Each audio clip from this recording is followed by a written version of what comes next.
ऐसी दोस्ती से तो दुश्मनी बेहतर थी। लेट अली शो यू के इस एपिसोड में आप सबको खुशामदीद। Do like, subscribe and share this content. Donald Trump ने इंडिया के ऊपर 25% ड्यूटी इंपोज करने का ऐलान कर दिया। एक दिन बाद जब इंडियन लोकसभा में या लोअर हाउस के अंदर राहुल गांधी ने बड़े ही सख्त सवाल किए नरेंद्र मोदी से, अमित शाह से और राजनाथ सिंह से ऑपरेशन सिंदूर को लेकर, तो वहां पे बेइज्जती जो हुई सो हुई, लेकिन ट्रंप ने तो मट्टी पलीत करके ही रख दी। और तनकीद किस बात के ऊपर? हिंदुस्तान हर तरफा गेम खेल रहा है, चाहे वो अमेरिका से दोस्ती हो, और ट्रंप ने कहा भी कि India is a good friend, but जो तिजारत को लेकर और बैनुल अक़वामी सिचुएशन में स्पेशली रशियन ऑयल को लेकर इंडिया ने एक डबल गेम खेला है, और इसके ऊपर ट्रंप अब हैवी होके इंडिया के ऊपर गिर गया है। 25% का मतलब कि इंडियन एक्सपोर्ट्स जो हो रही होंगी, अमेरिका जो इंपोर्ट कर रहा होगा उसके ऊपर 25% ड्यूटी लगेगी। अब इंडिया इसको रेसिप्रोकेट करेगा नहीं करेगा ये हमें नहीं पता, मगर बुनियादी तौर के ऊपर जहां पे आगे मसले खड़े हुए और ट्रेड नेगोशिएशन लगता है कि वो आके बुरी हो गई, वो था इंडिया की एग्रीकल्चर इंडस्ट्री के ऊपर। ट्रम्प चाह रहा था कि अमेरिकन फार्मर्स को इंडियन एग्रीकल्चर, जिसके अंदर मिल्क प्रोडक्ट्स हैं, चीज है, एग्स हैं और दीगर चीजें हैं, सीड्स हैं, फॉर एग्जांपल मॉन्सेंटो की, उनकी एक्सेस मिले। इंडिया बहुत ही मोहतात है और बहुत ही प्रोटेक्टिव है अपनी एग्रीकल्चर सेक्टर का, क्योंकि वो जानता है कि अगर फॉरेन मुदाखलत हो गई तो उसके जो लोकल फार्मर्स हैं, जो वैसे ही एक रिफॉर्म्स के ऊपर एक इशू पड़ा हुआ है मार्केट्स को लेकर, लोकल मार्केट्स को लेकर, फार्मर्स मार्केट्स को लेकर, और हमने पिछले कुछ सालों के अंदर देखा भी कि इंडिया के अंदर फार्मर्स प्रोटेस्ट कैसे होते रहे हैं। उस चीज को अगर इंडिया ने खोल दिया अपने एग्रीकल्चर सेक्टर को अमेरिकन प्रोडक्ट्स के ऊपर, तो अमेरिका डंप कर देगा। अमेरिका वैसे ही ओवर प्रोड्यूस करता है। फॉर एग्जांपल मिल्क तकरीबन 5 लाख लीटर से ज्यादा तो दो दूध बेसिकली हर साल अमेरिका डंप करता है गल्फ ऑफ मैक्सिको के अंदर, क्योंकि वो ओवर प्रोड्यूस करते हैं, सब्सिडी देते हैं, तो उनको इंसेंटिव होता है कि आप ओवर प्रोड्यूस करें और इसको अगर एक्सपोर्ट नहीं कर सकते हो तो डंप कर दें। तो ये सब डंपिंग जो थी वो इंडिया में होती जाके या और ममालिक में होती जाके, तो इंडिया ने कहा सॉरी हम नहीं कर सकते, और उसके जवाब में ट्रंप ने 25% इंपोर्ट ड्यूटी लगा दी है इंडियन गुड्स के ऊपर। अब इसके बाद क्या रिएक्शन होगा? और ये बेसिकली एक कोशिश है अमेरिका की और डोनाल्ड ट्रंप की कि इंडिया को फोर्स किया जाए कि तुम चूज करो अमेरिका या तो रशिया, या दुनिया के अंदर अगर तुमने न्यूट्रल रहना है तो उसकी तुम्हें कॉस्ट देनी पड़ेगी। अब इस न्यूट्रलिटी के ऊपर याद रखें कि कुछ ही महीने के अंदर, सितंबर के अंदर, ट्रंप की एक विजिट ड्यू है क्वाड को लेकर हिंदुस्तान, और वहां पे बहुत फैनफेयर हो रहा था। क्वाड से मुराद के जो 4 ममालिक हैं, जिसके अंदर हिंदुस्तान, जापान, अमेरिका और ऑस्ट्रेलिया शामिल हैं। ये मुल्क काउंटर करेंगे चाइना को, या उसको साउथ चाइना सी के अंदर या पैसिफिक के अंदर जो उसकी expansionist, so called expansionist policies हैं, वो ट्रेड को लेकर, डिफेंस को लेकर, इन सब चीजों के ऊपर।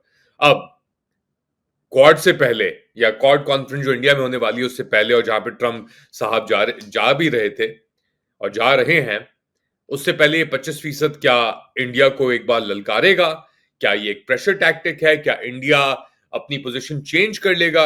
इंडिया एक जमहूरियत है और हमने देखा कि इंडिया के लिए पोजीशन चेंज करना इतना आसान नहीं है। उसका न्यूट्रलिटी का जो एक आप कह लें कि एक पोजीशन है दुनिया में, वो बहुत अरसे से, दहाइयों से चल रही है। सोवियत यूनियन, कोल्ड वॉर के दौरान भी इंडिया ने न्यूट्रलिटी अपनाई थी। इस न्यूट्रलिटी को अब आप एक तरफा यक तरफा नहीं कर सकते, क्योंकि अंदर इंडिया के बहुत प्रेशर आ गया है, और राहुल गांधी और कांग्रेस ने ये जो ऑपरेशन सिंदूर को लेकर जो परफॉर्मेंस दी है कुछ दिन कबल उनके लोकसभा में, उसकी थोड़ी झलकियां आपको दिखाता हूं, फिर नरेंद्र मोदी का रिस्पांस दिखाता हूं मैं आपको, और फिर बताता हूं कि ये सिचुएशन किस तरफ जा रही है। Donald Trump has said 5 times, 29 times. 29 times he said, 29 बार उन्होंने बोला कि भैया मैंने सीज फायर करवाया है।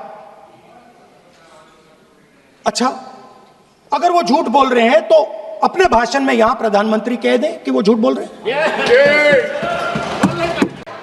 दुनिया के किसी भी नेता ने भारत के ऑपरेशन रोकने के लिए नहीं कहा। पाकिस्तान ने फोन करके डीजीएमओ के सामने फोन करके गुहार लगाई, बस करो।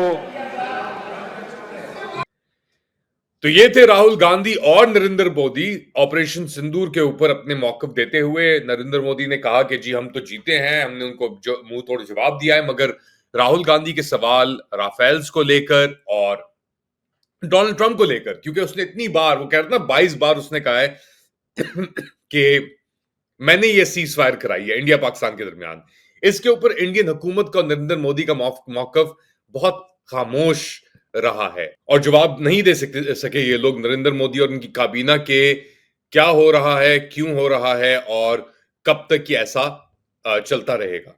अब आप हिंदुस्तानी डेमोक्रेसी के ऊपर जितनी चाहे तनकीद कर लें और जितना उनको कहते हैं कि जी आप तो टूल्स हैं, किसी के हाथ में नहीं है, क्वाड ये सब कुछ लेकर हिंदुत्व के भी आप इल्जाम लगा सकते हैं उनके ऊपर, बट फैक्ट इज कि जो उनकी पार्लियामेंट में ये बातें हुई हैं, ये पाकिस्तान की पार्लियामेंट में कभी नहीं हो सकती थी। जो खुली तनकीद हुई हुकूमत वक्त की परफॉर्मेंस के ऊपर, पाकिस्तान में आप जाके हुकूमत वक्त का अगर आप नाम लेंगे तो आपके घर पे आगे रेड पड़ जाएगी, आपके खानदान वालों को उठा लिया जाएगा और आपके दोस्त भी आपसे मुकर जाएंगे। बेसिकली दिल टर्न देयर फेसेस अराउंड और कहेंगे कि आपने जो करना है गुड बाय, अपने आप को आप खुद ही संभालें। इंडिया के अंदर एक डिफरेंट सिचुएशन है। इंडिया के अंदर ये सिचुएशन है कि जो भी होगा वो सब डिस्कस होगा। अब आप एक इंस्टेंस ले लें पाकिस्तान और इंडिया को कंपेयर करने के लिए, ऑपरेशन सिंदूर हुआ, वहां पे सब डिबेट हुआ, हम अपना कह रहे हैं कि देखो क्या हुआ उनके साथ, देख रहे हो। एक जमहूरियत के अंदर तो ये सब चीजें होती हैं, तनकीद होती है और उसको सहना भी पड़ता है, चाहे जितना भी आपको गुस्सा हो या आप उसकी एक्सेप्टेबिलिटी ना करें। पाकिस्तान के अंदर ऑन द अदर हैंड एक मैसिव मिलिट्री ऑपरेशन शुरू कर दिया गया है और उसके दिफा में या उसके ऊपर थोड़ी मिट्टी डालने के लिए या थोड़ा मूड को, सेंटिमेंट को चेंज करने के लिए लॉन्च किया जाता है विदाउट एनी कंसेंसस अली अमीन गंदापुर को, और अली अमीन गंदापुर आके मिक्स मैसेजिंग देते हैं। सही है, तो पहले सुने कि अली अमीन गंदापुर ने मिक्स मैसेजिंग, जब बाजोड़ के अंदर ये अभी इन्होंने मिलिट्री ऑपरेशन शुरू किया है, एक अमन इत्तेहाद और मूवमेंट भी शुरू हो गई है, लोग सड़कों पे निकल आए हैं कि हम मरने नहीं देंगे, हम ये कत्लो गारत नहीं होने देंगे, हमारे बच्चे मारे हैं आप। तो इस पुरअमन एहतजाज के ऊपर अली अमीन गंदापुर आके क्या कहते हैं, सुने। चूंकि दहशतगर्दों की मौजूदगी मुख्तलिफ मकामात पर जब हमारे पास रिपोर्ट होती है तो हमें उनके खिलाफ कार्रवाई जरूर करनी है और उस कार्रवाई करने के लिए हम इनका खात्मा करने के लिए उन कार्रवाइयों को जारी रखेंगे और उस कार्रवाई में हमारी आवाम का, हमारे सिविलियंस का कोई नुकसान ना हो, उसके लिए ज़रूरी है कि जो ये लाएमल हम बना रहे हैं उसकी बड़ी वजह यह है कि इस लाएमल के मुताबिक जब हम वो काम करेंगे तो इंशाल्लाह सिर्फ और सिर्फ दहशतगर्दी का खात्मा होगा। तो ये थे अली अमीन गंदापुर और ये कह रहे हैं कि जी हम ये भी करेंगे, वो भी करेंगे, सब भी होगा, नहीं भी होगा, कोई क्लियर प्लान नहीं है, कोई इनके पास कंसेंसस नहीं है। 1 करोड़ देने से पैसे जिनके लवाहिकीन जो लोग मरे हैं उनको एक सिचुएशन चेंज नहीं होगी। लोगों के सेंटिमेंट्स मौजूद हैं वहां पे, मदनियात, अमेरिका के साथ डील्स, एक जबर फस्तायत का माहौल बरका है आपके खैबर पख्तूनख्वा के, वो पूरे पाकिस्तान के ऊपर एहतजाज की कोई गुंजाइश नहीं बची।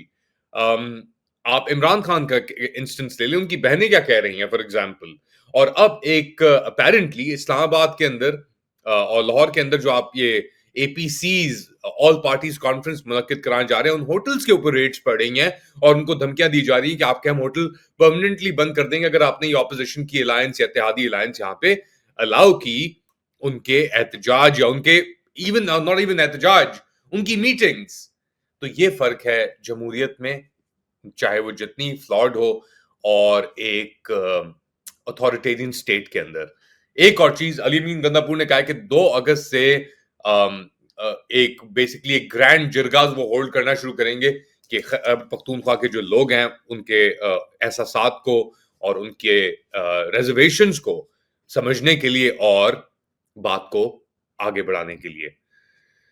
5 अगस्त को ऐलान किया हुआ है पाकिस्तान तहरीक इंसाफ के बानी पीटीआई जो कहते हैं इमरान खान ने एहतजाज का या उरूज पे लेके जाने का उसको लेकर थोड़ी बहुत मुहिम चल रही है केपी के अंदर भी, पंजाब के अंदर भी, मगर इनफैक्ट मूवमेंट शुरू हो गई है।